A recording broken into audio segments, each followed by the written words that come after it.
সন্দীপ ঘোষ আরজেকর কাণ্ডে আর কোথায় কোথায় দুর্নীতি করেছেন এই প্রশ্নই এই মুহূর্তে ঘুরপাক খাচ্ছে। তার কারণ তিনি ওষুধপত্র নিয়ে দুর্নীতি করেছেন সেই বিষয়টা তো প্রকাশ্যে এসেইছে। যে বিষয়টা জানা যাচ্ছিল যে অভয়াও নাকি তাকে বলেছিলেন যে এই ওষুধের মান একেবারে তলানিতে গিয়ে ঠেকেছে। এমনকি শল্য চিকিৎসক থেকে শুরু করে মেডিসিন বিভাগ সবাই জানিয়েছিল যে এই মুহূর্তে দাঁড়িয়ে এই ওষুধের মান এতটাই তলানিতে গিয়ে ঠেকেছে যে রোগীকে দিয়েও কোনো রকম কোনো লাভ হচ্ছে না। কারুর যদি রীতিমতন ব্লাড বন্ধ করার প্রয়োজন হয় সেই ওষুধ কাজ করছে না। তাতে কোনো রকমভাবে কান দেননি সন্দীপ ঘোষ। উল্টে অভয়াকে তিনি এক প্রকার হুঙ্কার দিয়ে বলেছিলেন যে ফেল করিয়ে দেব, এত কিছু করার দরকার নেই। এবার তার নতুন এক দুর্নীতির কথা সামনে আসছে।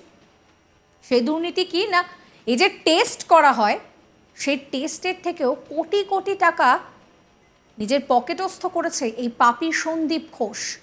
সেই তথ্যই এই মুহূর্তে সিবিআই এর আধিকারিকদের হাতে উঠে এসেছে। ভাবতে পারছেন একজন রোগীর ক্ষেত্রে টেস্ট রিপোর্ট কতটা গুরুত্বপূর্ণ, এবং এক একটা ব্লাড টেস্ট থেকে শুরু করে এক একটা টেস্টের দাম অনেক বেশি। সেখান থেকেও সন্দীপ ঘোষের টাকা নিতে এতটুকু বিন্দুমাত্র লজ্জা হয়নি। আরজিকরে অভয়ার মৃত্যুর তদন্তের পাশাপাশি হাসপাতালে দুর্নীতির ঘটনায় সিবিআই এই মুহূর্তে সক্রিয় তদন্ত করছে। হাইকোর্টের নির্দেশেই তদন্তভার যায় সিবিআই এর হাতে, কারণ এর আগে রাজ্য সরকার এই আরজিকর হাসপাতালে দুর্নীতির তদন্তে স্পেশাল ইনভেস্টিগেটিং টিম বা সিট গঠন করেছিল। কিন্তু আরজিকরের প্রাক্তন ডেপুটি সুপার আখতার আলীর পর্যাপ্ত তথ্য প্রমাণ দিয়ে হাইকোর্টে এই মামলার তদন্তভার সিটকে না দিয়ে দেওয়া হয় সিবিআইকে। আজ তাক বাংলার মুখোমুখি হয়ে আরজিকরের প্রাক্তন ডেপুটি সুপার আখতার আলী আরজিকরের প্রাক্তন অধ্যক্ষ ডক্টর সন্দীপ ঘোষের সমস্ত বেআইনি কাজ একেবারে ফাঁস করে দিয়েছিলেন। হাসপাতালের দায়িত্বে থেকে সন্দীপবাবু কি কি বেআইনি কাজ করতেন সেই সমস্ত কিছু খোলসা করে তার প্রাক্তন সহকর্মী জানিয়ে দেন।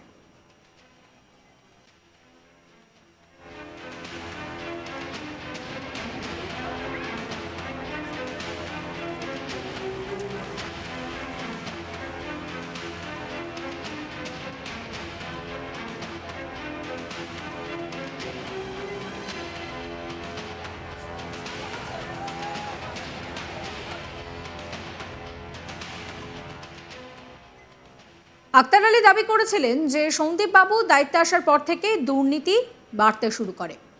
হাসপাতালে মলমূত্র পাচার, ব্যবহার হওয়া সিরিঞ্জ তাকেও বাইরে পাচার করতেন সন্দীপ। অভিযোগ যে sugar, urea, uric acid, creatinine এই সমস্ত পরীক্ষা, এগুলোর জন্য যে ব্লাড টেস্ট করা হতো সেখান থেকেও কোটি কোটি টাকা রোজগার করেছে এই সন্দীপ ঘোষ। এই নিয়ে আমার কলিগ অনির্বাণের একটি রিপোর্ট দেখাবো। এবার আরজিকরে নতুন তথ্য বেরিয়ে এলো, ব্লাড টেস্টেও নাকি দুর্নীতি হয়েছে। এবং এই মুহূর্তে দাঁড়িয়ে প্রাক্তন যিনি অধ্যক্ষ সন্দীপ ঘোষ তিনি কিন্তু বেশ সমস্যার কবলে পড়েছেন। এবং এই মুহূর্তে সবথেকে বড় যে দুর্নীতি, সেই দুর্নীতির জন্য যেটাকে বলা হয় টাকা তছরূপ, সেটার জন্য কিন্তু ইতিমধ্যেই সিবিআই তাকে গ্রেফতার করেছে। এবং সিবিআইয়ের তরফে তিনি গ্রেফতার হয়েছেন অভয়া কাণ্ডের জন্য তথ্য প্রমাণ লোপাটের কারণে।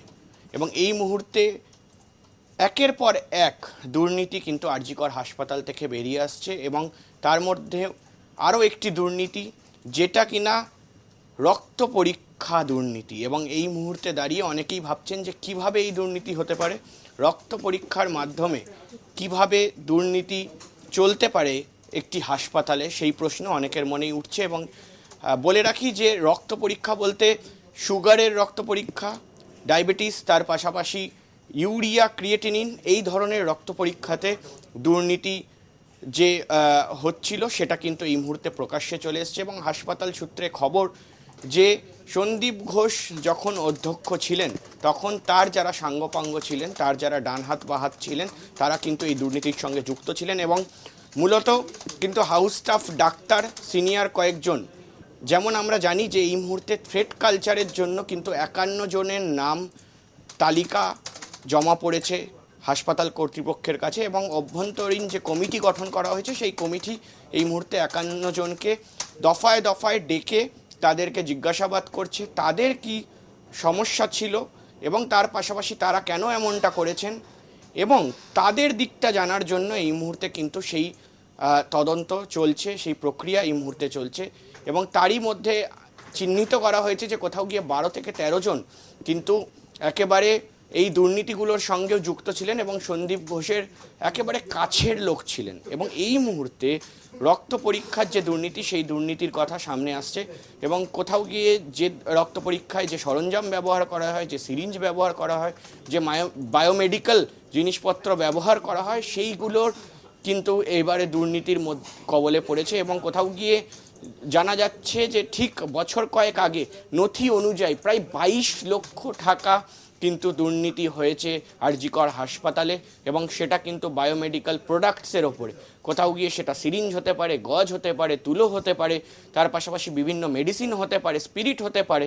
এবং সেই জায়গায় কিন্তু এই মুহূর্তে সত্যি খুবই দুঃখের যে কোথাও গিয়ে একের পর এক দুর্নীতি সামনে আসছে। আমরা শুনেছি টেন্ডার দুর্নীতি, ক্যান্টিনের টেন্ডার, বিভিন্ন জায়গায় কিন্তু বিভিন্ন মদের বোতল পাওয়া যাওয়া, এবং তার পাশাপাশি বিভিন্ন ব্যবসা গড়ে উঠেছিল আর.জি. কর হাসপাতালকে কেন্দ্র করে। এবং এই মুহূর্তে যেটা সবথেকে বড়, যে কোথাও গিয়ে রোগীদের চিকিৎসার বিষয়, রোগীদের রক্ত পরীক্ষা, রোগীদের চিকিৎসা, রোগীদের সঠিকভাবে রক্ত পরীক্ষা হওয়া, সঠিকভাবে বিষয়টি বেরোনো, এবং তার পাশাপাশি ডায়াগনোসিস হওয়া, তার পাশাপাশি ট্রিটমেন্ট হওয়া, এবং সেখানেই কিন্তু এই মুহূর্তে দুর্নীতির যে চিত্র, সেই চিত্র ধরা পড়ছে। এবং তার পাশাপাশি কিন্তু সেই খবর আসছে হাসপাতাল সূত্র মারফত, এবং সিবিআই কিন্তু ইতিমধ্যেই সূত্র মারফত যা খবর বিভিন্ন বিষয়ে লিড পেয়েছে, এবং কোথাও গিয়ে সন্দীপ ঘোষের বিরুদ্ধে আর কি কি জমা পড়ে, চার্জশিটে কি কি থাকে, কোর্টে কি কি জমা দেয় সিবিআই, সেটাই কিন্তু এখন দেখায়। এই মুহূর্তে দাঁড়িয়ে পরতে পরতে দুর্নীতি, এবং সেই দুর্নীতিতে ঘুরে ফিরে যার নাম সামনে আসছে তিনি আর কেউ নন, সন্দীপ ঘোষ।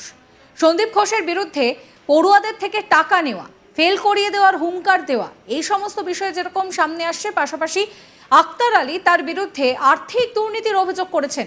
তিনি পরিষ্কার বলেছিলেন যে হাসপাতালে যে মৃতদেহ রয়েছে সেই মৃতদেহর পাচার থেকে শুরু করে বিভিন্ন ওষুধপত্রে একেবারে বেআইনি কার্যকলাপ থেকে শুরু করে যে সমস্ত জিনিসপত্র কখনোই একের অধিকবার ব্যবহার করা যায় না, সেই সিরিঞ্জ বা সেই ধরনের জিনিসও সন্দীপ ঘোষ ব্যবহার করতেন অন্য জায়গায়।